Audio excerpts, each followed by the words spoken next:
kind of stuck in the middle there and comes across the Ford's bumper. As he does, he spins back in, gets the 3 airborne, and he just gets projected off the other cars right up into the fence. Oh, goodness. 6 gets, it's like, oh, my gosh. Goodness gracious. Wow. Like Boris said, got into the 6 car. David Reagan. Oh, my goodness. Start, and they get into the wall on the outside. Others start jockeying around. There's Derek Cope. He thought he got through that for just a moment, but Mark Martin's going to come right back up in front of him. And is that Ricky Craven? Yes, it is. Ricky Craven in car number 41 that's flipping over, went up against the outside wheel fence, back down on the track, and was hit again. There's trouble. Car upside down. Schrader. Schrader's number 25, side over side, end over end. Another car in trouble and also getting airborne. Terry Labonte is involved. His car spinning around on the grass. See him get loose the minute he turns down into the corner. Yeah, and he's just, man, and that thing just absolutely. I will guarantee you that impact was well over 180, probably 185 miles per hour. We've already seen 199 or better getting in there. Checkered is waving. Ernie Ehrman wins and Rusty spins and gets airborne and flips wildly right at the start-finish line. Very reminiscent of his accident. Carl went up to block him a little bit. Now he's going to come down to try to block him again, and you get one shot at it, but you don't get two. Watch this. What a lick. Oh my gosh.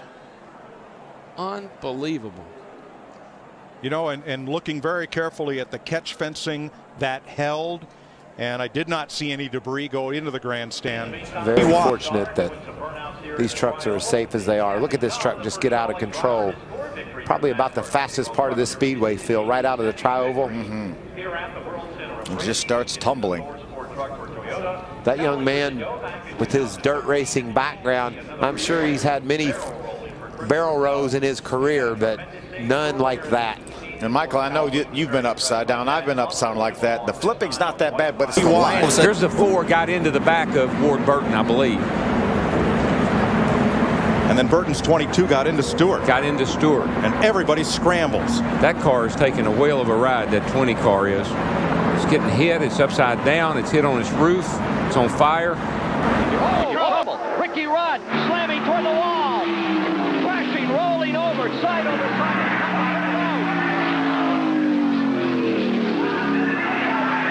And it just was a very aggressive push. Yeah, it looked like Grant Enfinger was trying to help. Ooh, look at Matt Crafton up and over. There's Johnny Sauter up in the middle of the mess. And these guys are dicing. Go ahead, BP. And there he makes contact. He comes down trying to get in front of Kurt Busch. They make contact.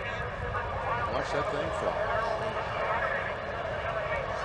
It lands on that road you talked about. And then when it gets onto the racetrack again, takes another nasty flip. Watch this hit.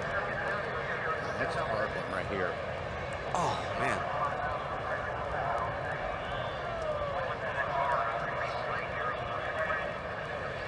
They all look pretty hard. Really do. I don't want to be in there in any of them. Man. Like I said, that car really held up well above the driver. But you see the hood flopping around and the deck lid, the tethers that... Over 1.5 and on his roof.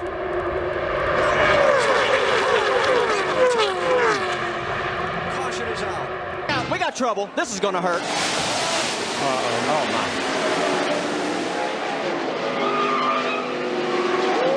Oh, my.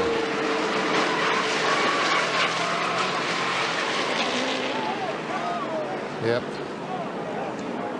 Keep your fingers crossed.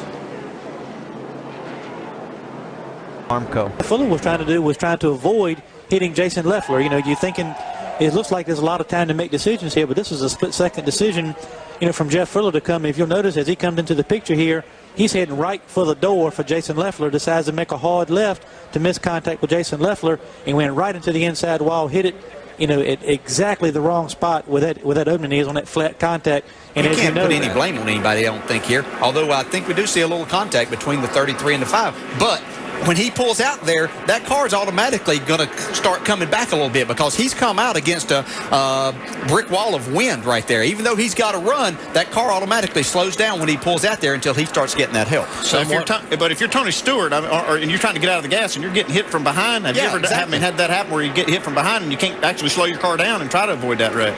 Somewhat reminiscent of the Brian Vickers, Jimmy Johnson contact in the Cup race last fall.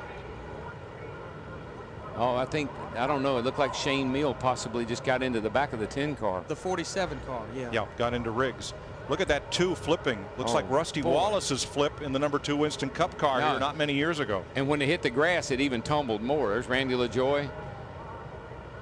Greg Biffle. Oh, Biffle. There's Jay Sauter. Kerry Earnhardt. There's everybody. Jack Sprague, our point leader.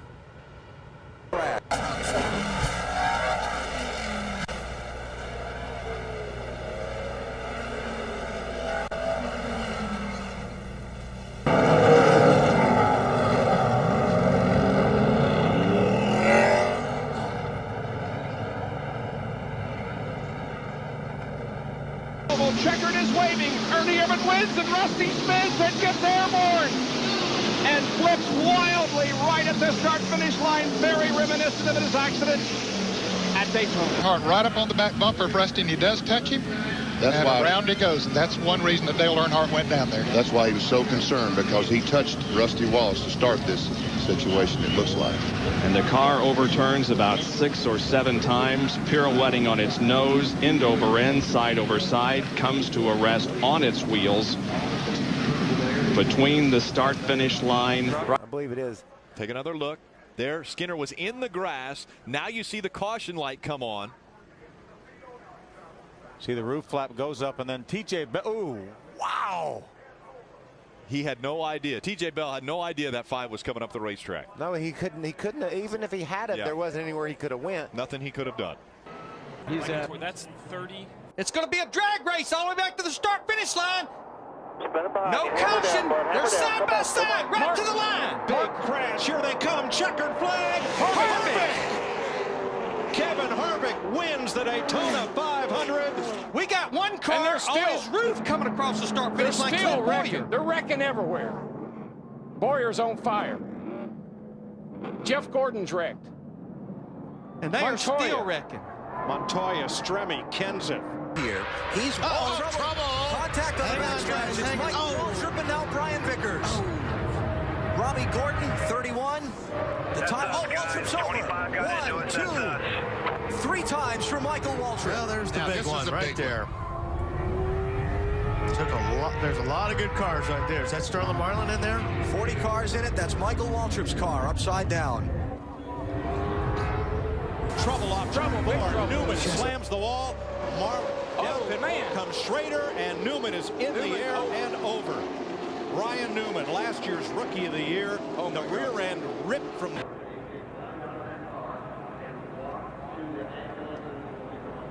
I'm watching that green 2 car. I don't know if he's just kind of following this through here. Not sure if he got any damage or not. Yeah, I think I saw him stop a little bit too soon. Not sure, but I feel great.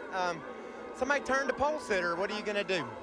Unbelievable. That's typical here. Oh, watching it again. I knew what I was doing. And Rusty just bunted me back over and got me in a huge crash. But darn, I was having fun. 3 wide, 4 wide, and that's not what you want to do. And he gets tagged in the right rear quarter panel. Allmendinger does, and Keselowski's like, where did this come from? I didn't even see that one coming. That was just one freak accident in the one car.